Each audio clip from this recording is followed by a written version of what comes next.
Yo. What a bizarre week for Afrobeats, and Wizkid is at the center of some serious uproar from people that love the genre. I'm gonna cut straight to the chase here. Nigerian superstar Wizkid yesterday posted on his Instagram stories that he is going to be releasing a new album titled Morayo after his late mom, and in a bizarre series of stories, also ranted about being called an Afrobeats artist and that he is not that. First, let me read out what Wizkid said so that we don't take it out of context and get the full picture. This is what Wizkid said, and I'll put it up on the screen. You lost people always want someone to educate you. You got your phone, Google, research it, or take a flight and see the world. Don't be ignorant and stupid all the time. Listen, am I African? Yes. But I do make all sorts of music, fine music. But I don't want these labeled just Afrobeats. That's like saying every American artist makes rap. That's stupid. This is why no matter how good or amazing the music we make, be it R&B or whatever genre, we all get nominated in one African category or the other. I've made songs from different genres of music. Made in Lagos is not an Afrobeats album. That's a fusion of different sounds. Real music. The word Afrobeats was made up by y'all to put all we make into one box. Fela created Afrobeat. I make all sorts of music, fusion of sounds. I'm an artist before anything else.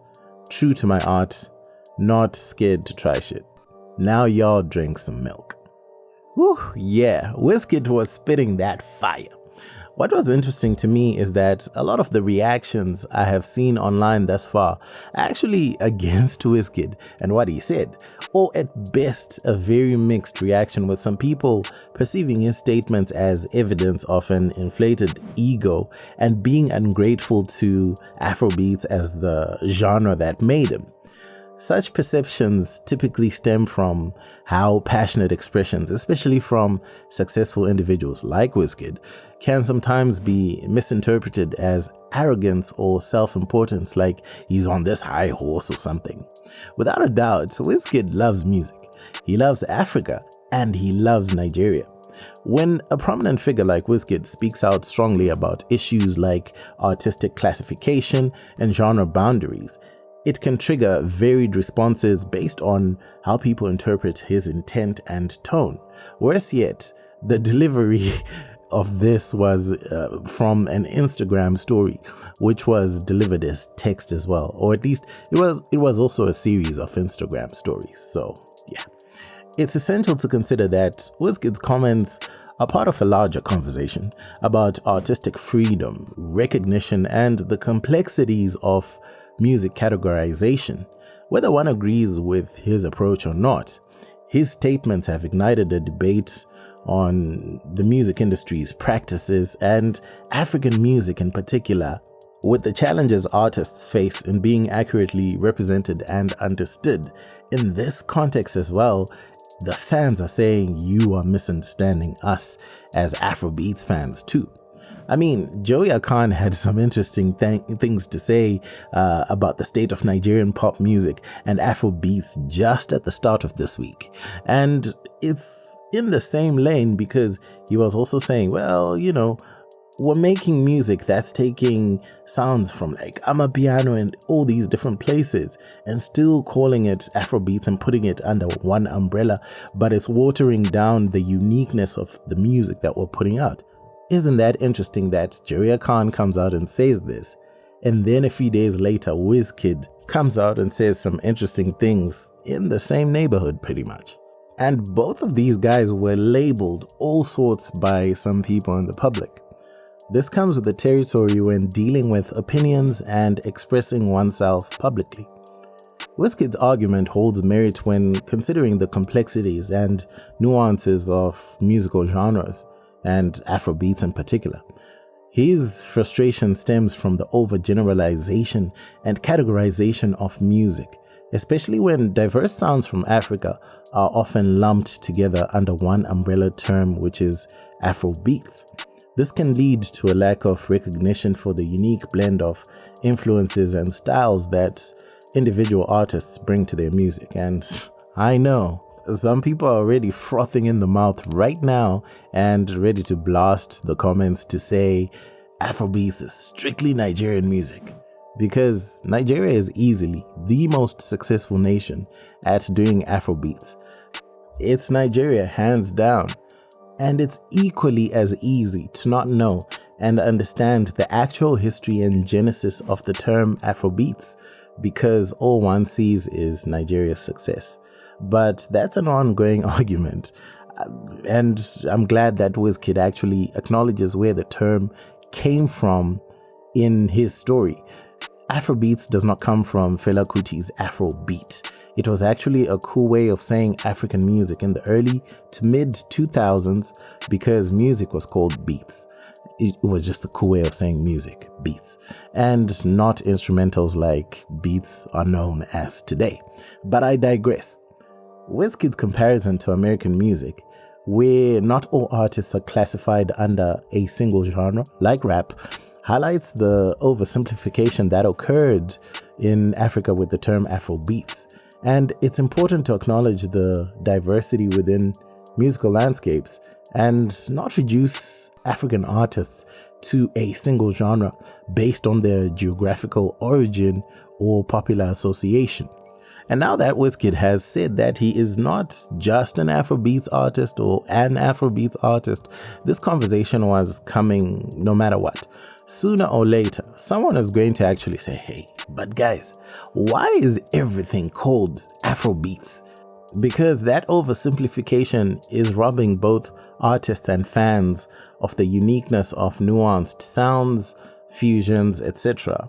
It's like when people overseas call Amapiano Afrobeats, because they don't actually understand that, Amapiano is its own thing and everything else. And they don't even understand how big and diverse Africa is. It doesn't make sense. When Burna Boy came out and said, hey, I don't do Afrobeats, I do Afrofusion, a lot of people didn't like that as well. But I think the pattern has been established, because Burna and Wiz are definitely in Africa's top 5, for me at least, and have been for years. In the context of celebrity culture, outspokenness, especially on contentious issues like artistic identity and industry labeling, can be polarizing, because the fans feel like, hey, we made you, we know what you are, but the artist is standing there and saying, nah, you don't know what I am. I decide who I am and the music that I make. Anyway, on the other hand, genre labels like Afrobeats serve a purpose in helping audiences and markets identify and categorize music. It's important to do so. However, these labels should not limit the perception of an artist's range and ability to explore different musical styles. To me, it seems like we might be entering a phase where we will have more prominence in regional genres and in many cases by country, but ultimately there might be 8 to 10 that encapsulate what African music is at the upper echelon of music. This is very interesting, because the first time Afrobeats has almost as a term has had competition in terms of a sound and infiltration is when Amapiano actually came through, and people started comparing Amapiano and Afrobeats. I've done videos on this. I don't think there's a comparison, because these are, to me, two different things altogether. But it's very important, because I think what Amapiano did was change that perception of like, wait a minute, I thought everything coming out of Africa was Afrobeats. Now you're telling me there's Amapiano and whatever else, which is a very interesting conversation. So my prediction is there'll be more of the wider styles like coupe décalé, rumba, maybe gengeton, Amapiano, that will be known to house more of the niche genres perhaps.